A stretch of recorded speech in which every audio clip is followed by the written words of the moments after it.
Le mec il va se la jouer un peu, mais on est un pilier de la société, le monde agricole. C'est très prétentieux, mais sans nous, vous mangez pas. Un pilier de la société, comme je mettrais la santé, comme je mettrais l'éducation, tu vois, un truc comme ça, quoi. Bah, vous êtes un métier essentiel. Ouais, on est un métier essentiel.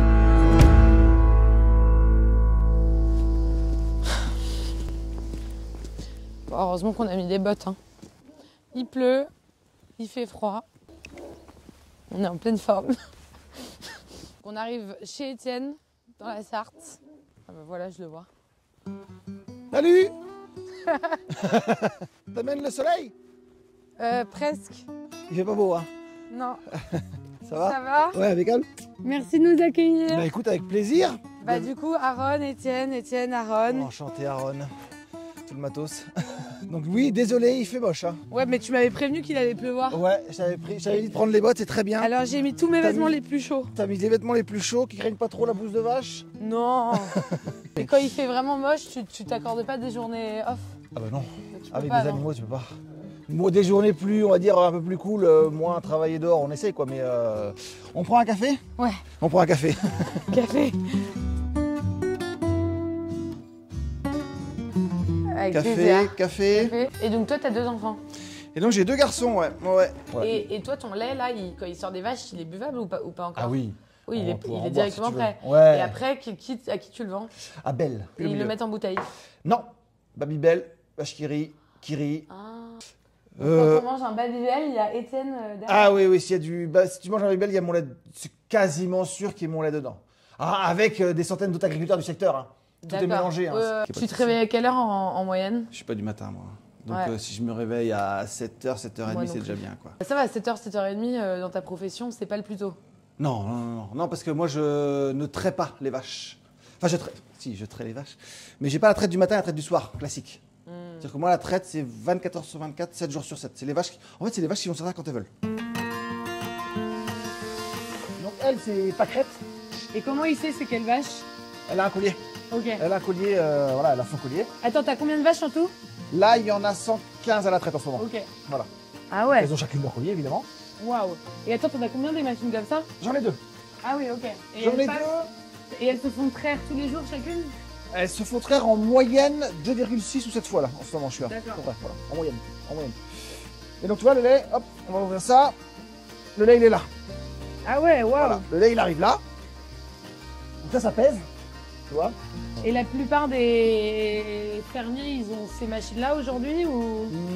Non, je crois de voir sur un tiers après des fermes laitières sont équipées en France de robots de traite. Voilà, on est sur et un tiers. Et les autres, ils traitent manuellement? Voilà, ils traitent. Ils traitent. Traiter, c'est pour mettre des produits dans les champs. Mais tu vois, la traite, elle est vraiment, la vache est traite en fonction de son quartier et pas en fonction des 4 en même temps, tu vois.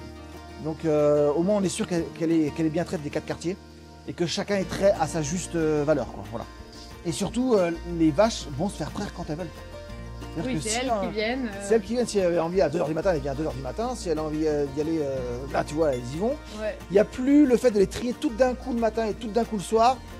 Elles ont vraiment une vie plus tranquille, on va dire. Quoi. Voilà. Et là, tu vois, c'est terminé.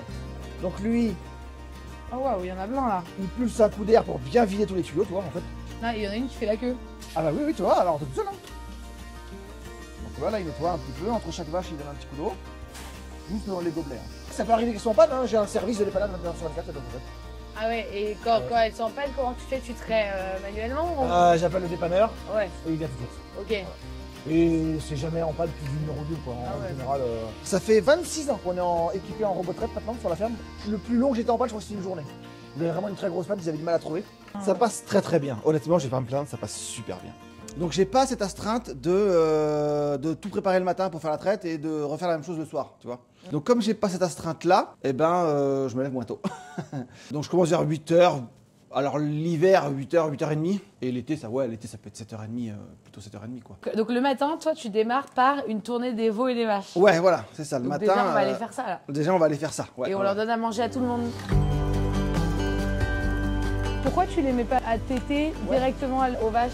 Parce que en gros une vache quand elle va véler, vu que c'est des races sélectionnées pour ça, elle va tout de suite monter à 10, 15, 20 litres de lait par jour.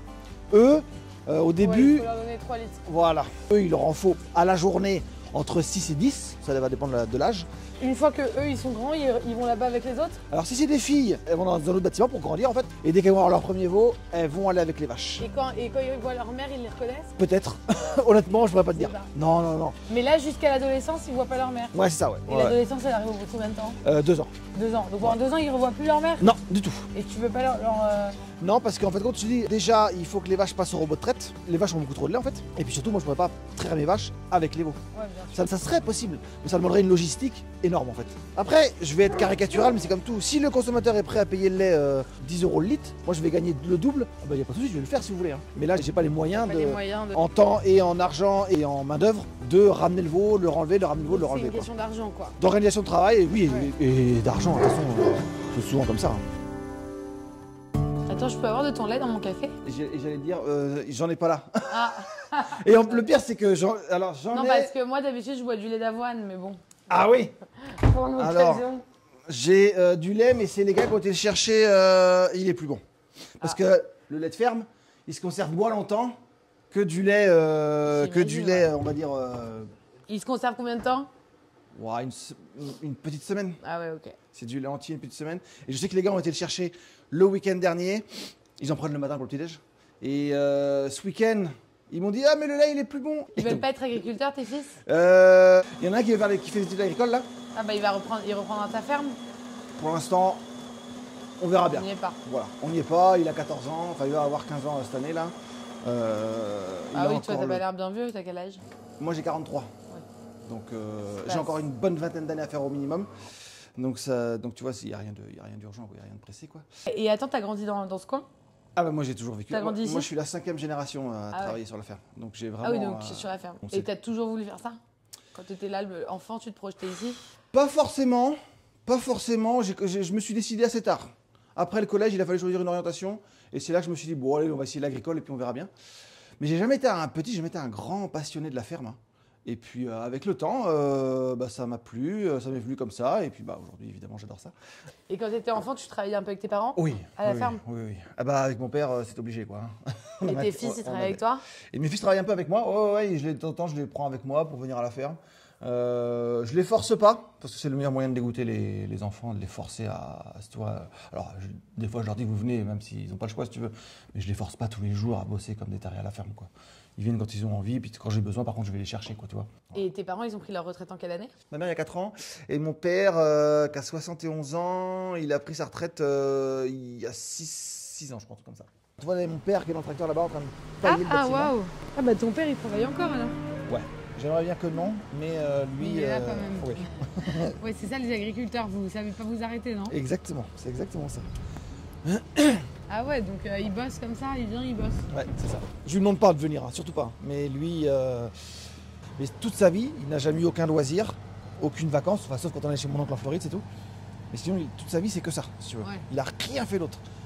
Et il sait rien faire d'autre, entre guillemets, quoi, ouais, tu vois. Il sait pas s'arrêter, quoi. Voilà. Bah, c'est comme ça quand on a fait trop la même chose trop longtemps. Toi, tu gagnes combien dans tout ça? Et moi, très honnêtement, par mois, je me prélève autour des 3500-4000.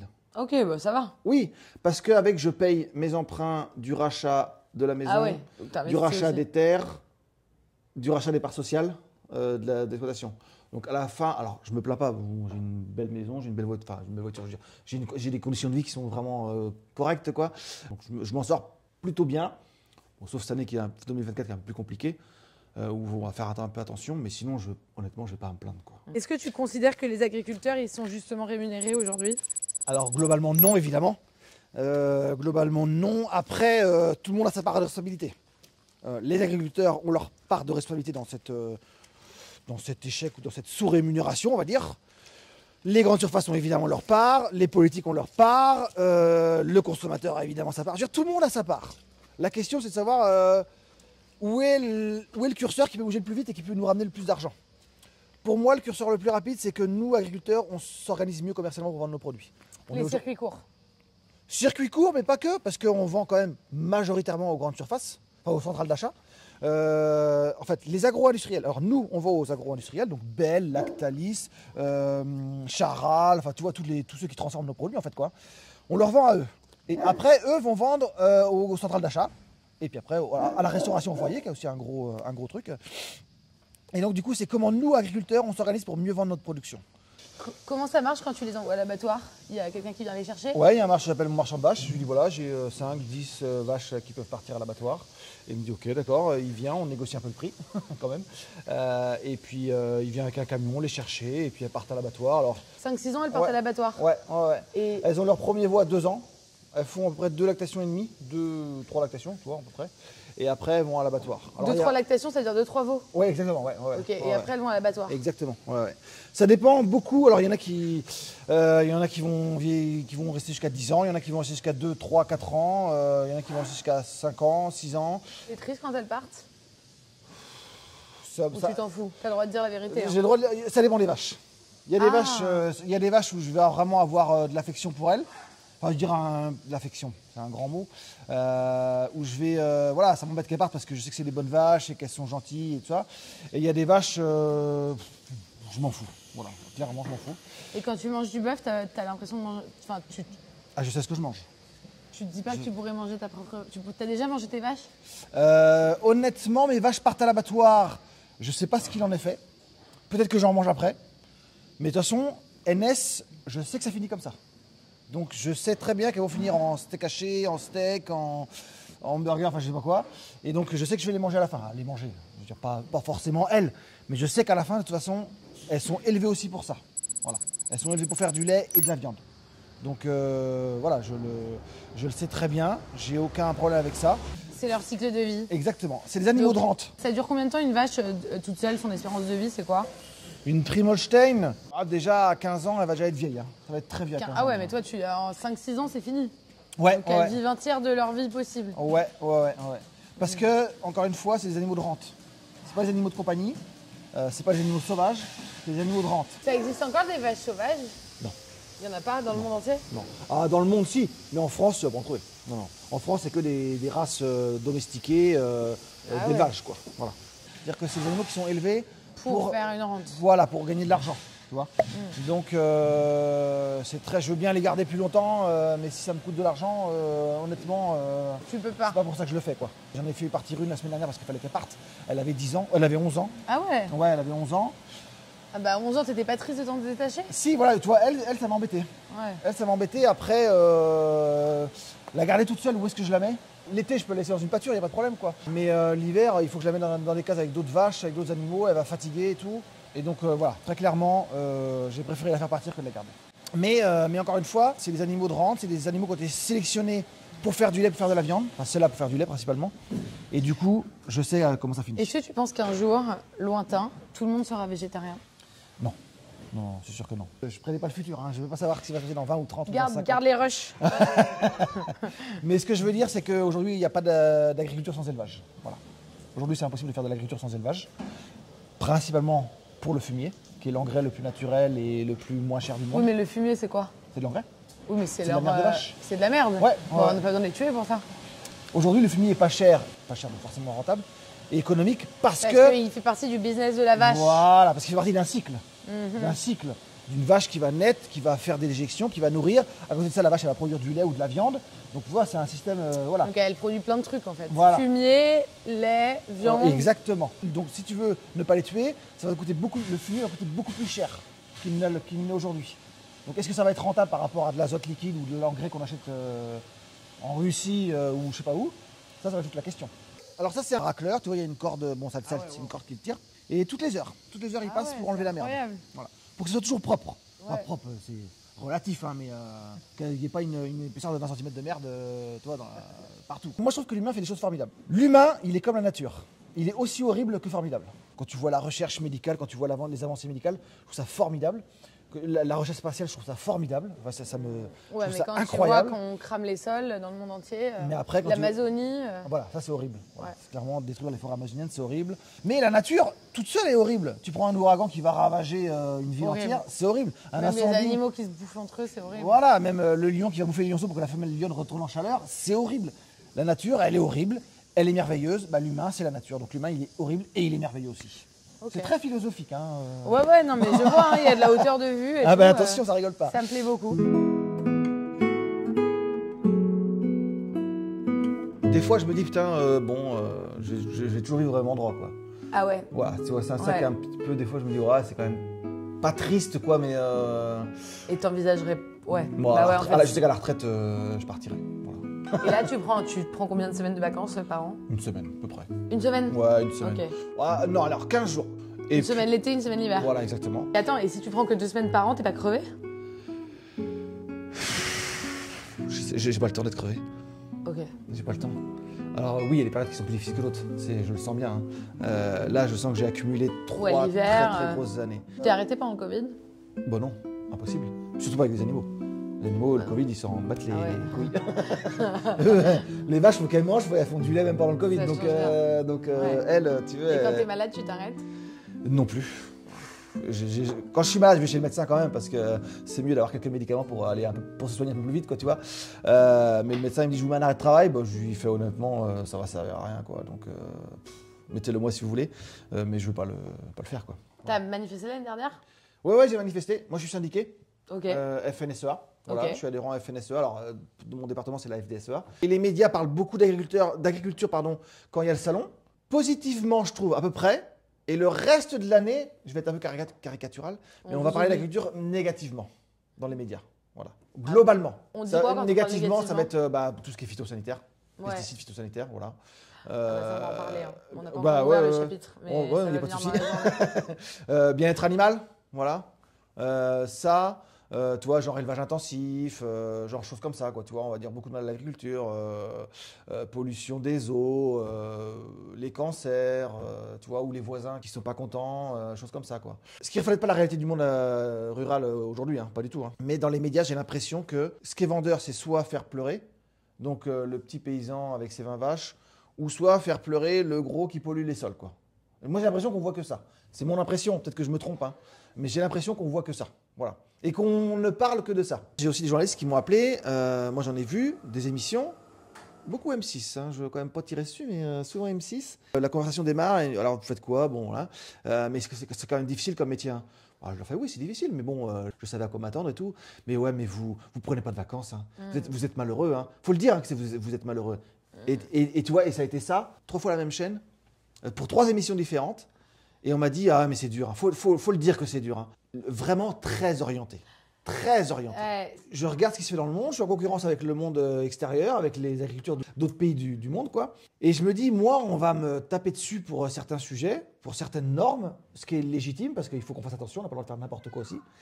Et quand je regarde ce qui se fait ailleurs dans le monde, je me dis, mais pourquoi moi, on vient me taper dessus? Alors qu'il y a des trucs dégueulasses qui sont faits ailleurs, qu'on va importer en France.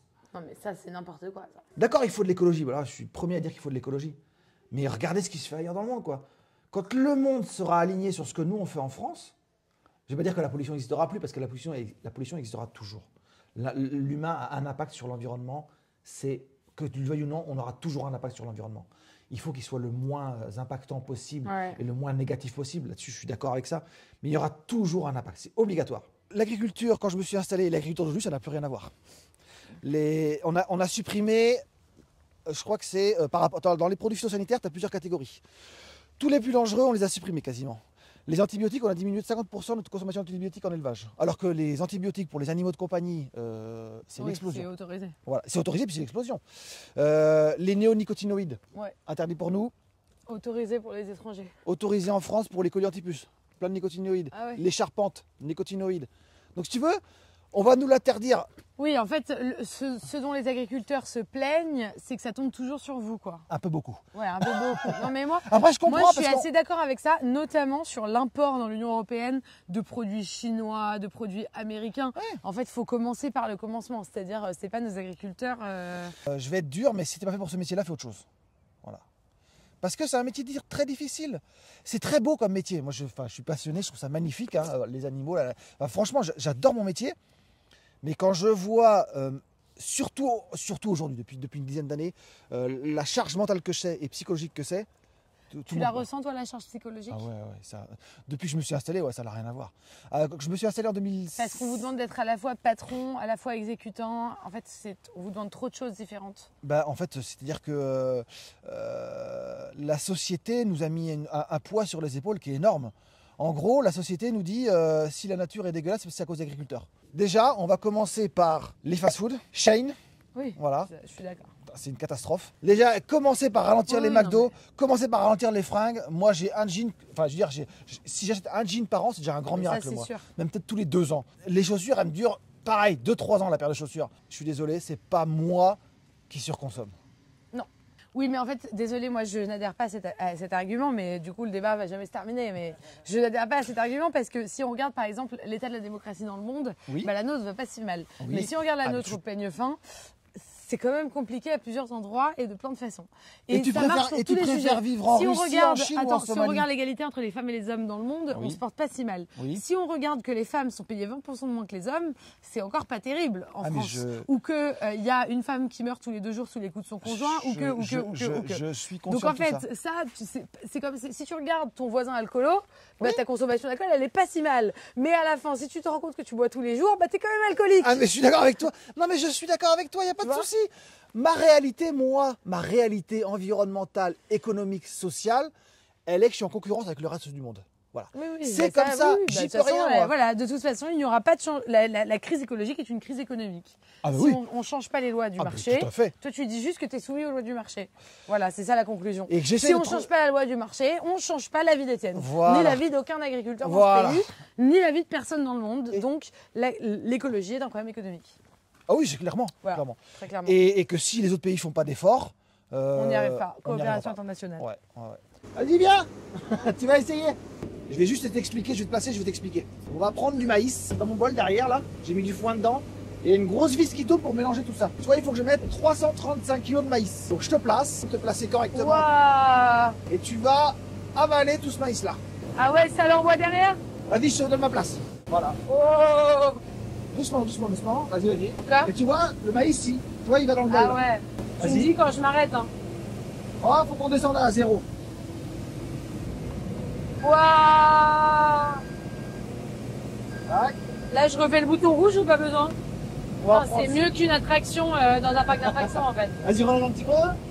Hop. On va reculer un peu. Appuie sur la pédale. De droite, voilà.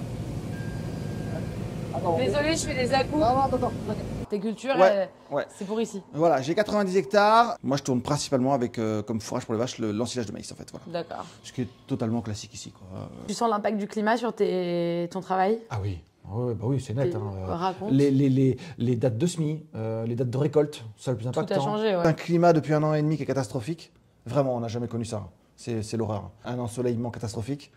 Donc des cultures qui poussent beaucoup moins. C'est tellement saturé d'eau les sols que les plantes poussent mal.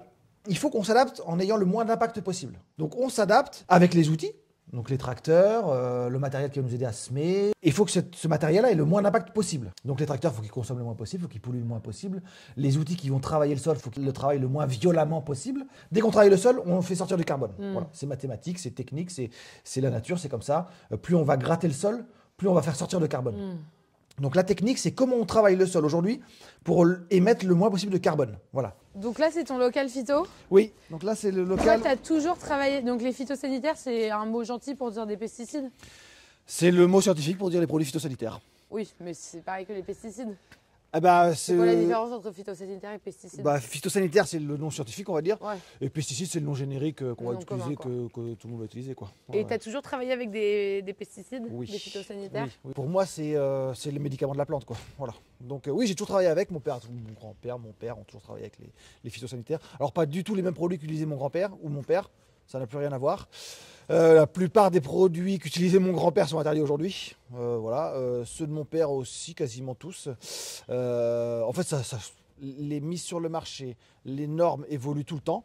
Et donc ça évolue tout le temps, les autorisations de mise en marché. T'as pas peur d'être malade à cause de ça? Non, honnêtement. S'il y a beaucoup d'agriculteurs qui en tombent malades.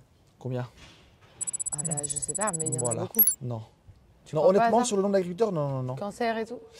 Alors on Bah, regarde. c'est Alors, comme les coiffeuses, hein. Voilà. Elles utilisent des produits chimiques. alors on va regarder Les les stats coiffeuses ou les pas de l'INSEE, c'est de la cohorte Agrican. Donc c'est une cohorte qu'on a pris tous les agriculteurs depuis 50 ans ou 30 ans et on a analysé le nombre de cancers. On sait qu'aujourd'hui les agriculteurs français ont moins de cancers que la moyenne de la population. Ok. Voilà. Est-ce que tu te considères écolo? Ah oui, ouais, vraiment, ouais. Parce que je travaille avec la nature. Voilà. En fait, mon outil, c'est la nature. Aussi bien végétal qu'animal, tu vois. avec les cultures ou les animaux. Donc, ouais, moi je le dis tout le temps, meilleures sont les conditions de vie de mes animaux, meilleures vont être mes conditions de travail et meilleur va être mon revenu. C'est-à-dire que le bien-être animal, il n'y a pas de secret. Une vache en mauvaise santé, c'est une vache qui va te coûter de l'argent et moralement qui va te déprimer. C'est-à-dire que si tu vois une vache pas bien, bah, toi c'est pareil, ça se répercute sur toi, quoi. Tu vas pas être bien parce que tu vas avoir des soucis, il faut que je la soigne, est-ce qu'elle va aller mieux demain, tu vois, elle me coûte de l'argent. Parce que moi je fais un métier, donc il faut que ce soit rentable. Voilà, il faut que je gagne de l'argent à la fin. Donc c'est pareil pour les cultures. Je veux dire, meilleure sera la vie de mes sols, plus facile sera mon travail et meilleur sera mon revenu. Donc vraiment, pour moi l'écologie, mais l'écologie, pas l'écologie politique évidemment, hein, l'écologie... C'est quoi ta définition de l'écologie? J'ai pas de définition de l'écologie. Enfin, ma définition de l'écologie, c'est ma relation avec la nature, quoi. Voilà.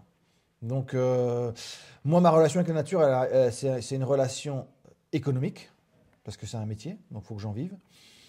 Et c'est une relation dans le temps, très longue. Parce que l'agriculture, c'est dans le temps long. C'est-à-dire, la vie d'une vache, ça va être 5-6 ans sur la ferme. Mais après, quand tu lis aussi les rapports scientifiques, notamment du GIEC, sur le changement climatique, sur l'impact des phytosanitaires, sur la biodiversité. La biodiversité, on a perdu 70% de notre biodiversité en France. Je vais être dur avec toi. Tu peux pas relativiser ça. Non. Il faut regarder les études, les chiffres, et d'où vient 70%. Dis-moi. Alors, il faut remonter vachement loin. En fait, c'est quand tu fais des études scientifiques. Voilà, tu prends des cohortes, ou soit tu regardes sur plusieurs années, ou soit tu prends des échantillons, soit, tu fais plein de trucs. En fait, le 70% a été extrapolé par rapport à une étude scientifique. Donc on s'est dit, si on continue comme ça, c'est 70%. Le chiffre exact, c'est pas 70%. Alors c'est trop, ça doit être peut-être 30-40%. Ce qui est 10 fois trop, je suis d'accord avec toi. Mais l'érosion de la biodiversité, ça menace concrètement la vie sur Terre. On est d'accord. Oui, mais on est d'accord, mais en même temps, t'es pas d'accord. En même temps, parce que t'es d'accord, comme beaucoup de gens. Je suis d'accord pour dire que... T'es d'accord sur le constat, mais t'es pas d'accord sur ce qu'il faut mettre en œuvre. Non, je suis pas d'accord sur les chiffres que tu cites. C'est plus ça. C'est plus ça, moi, où je suis pas d'accord. C'est pour ça qu'il faut s'adapter le plus rapidement possible et réduire au maximum l'impact qu'on peut avoir sur l'environnement. Voilà. Et donc toutes ces choses-là pourront être faites que si on accélère la recherche, le développement, des meilleures techniques culturales, voilà, des produits sanitaires qui ont encore moins d'impact sur l'environnement, des semences, là c'est formidable. Mais il n'y a pas que la technologie. Qu'est-ce qu'il te dit, Jean-Co là-dessus? Je me dis pas qu'il t'a pas un peu convaincu. Il n'y a pas que la technologie qui peut nous sauver. Moi, je suis un fan de ça. Enfin, je suis un fan. Je suis convaincu que la technologie nous aidera à nous sauver. Voilà. Non, ça sera une partie du sujet, mais... Après, évidemment, lui, il est dans la décroissance, pas la décroissance subie, la décroissance organisée. Ouais. Et voilà. Et je suis globalement plutôt d'accord avec lui. Là-dessus, il n'y a aucun souci avec ça. Hein. Moi, ça me pose... En fait, c'est un peu les deux. Moi, je suis au milieu. Bah, un peu de technologie, un peu de décroissance organisée. Voilà, mais je suis pas contre ça non plus, hein. Franchement. Je pense que la décroissance, il va falloir qu'on y vienne parce qu'on n'aura pas le choix. Il l'explique très bien aussi, dans le sens où on surconsomme. Mais est-ce que la décroissance... Si même les syndiqués de la FNSEA, j'arrive à leur faire dire que la décroissance, on va devoir y passer, je commence à me sentir assez puissante. Continue. La décroissance, on va y passer. Vas-y, j'adore. Je bois du petit lait de tes vaches. Ouais. Dedans. Hoppa. Moi je vais mettre sur le marchepied parce qu'il n'y a pas trop de place là-dedans. Oh. Voilà, à gauche. Voilà, impeccable. Alors là, j'ai l'impression d'être Karine Le Marchand. J'adore. Oh là là, j'avais jamais conduit un tracteur. Donc c'est la première fois de ta vie que tu conduis un tracteur? Bah ouais. Comment veux-tu que j'ai conduit un tracteur? Oh l'autre est. J'aurais adoré, mais moi, tu sais, toute ma famille est urbaine. Ouais. J'ai même pas une grand-mère à la ferme. Du tout. On va le mettre à droite à l'abri là. Aaron, regarde mon créneau. Allez, c'est bon, tu peux t'arrêter là. Non, restez là, j'en reviens. Tu nous laisses seul avec les vaches? Mais... La vache est un animal très curieux. Moi aussi. Tant mieux. Étienne, c'est quoi ton rêve? Tu me poses des questions, toi? Mon rêve, c'est de vivre bien dans ma ferme. Voilà. Ça, c'est mon rêve, ça me va très très bien comme rêve. Et c'est quoi ton rêve pour la France? Mon rêve pour la France, ça va être hyper chauvin, c'est qu'on redevienne une grande nation agricole et qu'on retrouve une place de battant. Voilà. Bon, Étienne, même si on n'est pas d'accord sur tout, oui. Tu nous as accueillis comme tes propres enfants. Tu n'avais plus 2 enfants, mais 4 bouches à nourrir, 4 enfants à charge aujourd'hui. Exactement. Alors merci beaucoup pour ça, vraiment du fond du cœur. Tu avais, en plus de tes 120 vaches laitières, 2 autres vaches laitières. 2 apprenants. 2 apprenants vaches laitières. Merci. De rien. Merci beaucoup pour ton accueil. Merci beaucoup d'être venu jusqu'ici. Bah attends, c'est normal. Et d'avoir appris un peu. On a été agriculteur pour une journée. Appris un peu ce que c'est la ferme. Alors j'avoue, c'est pas un métier que je serais capable de faire. Faut se lever trop tôt. Non, c'est trop rural. Moi j'ai grandi, moi je suis un rat des villes. Je sais pas. Ah, les citadins. Bah, je sais pas. Non mais je suis pas. Mon cerveau il est pas organisé pour faire ça. Ça s'apprend. Ça s'apprend. Mais merci. C'est cool d'être venu jusque là. Bon allez, je retourne dans mon métro. Ouais, au chaud. Salut, merci beaucoup. De rien, un plaisir.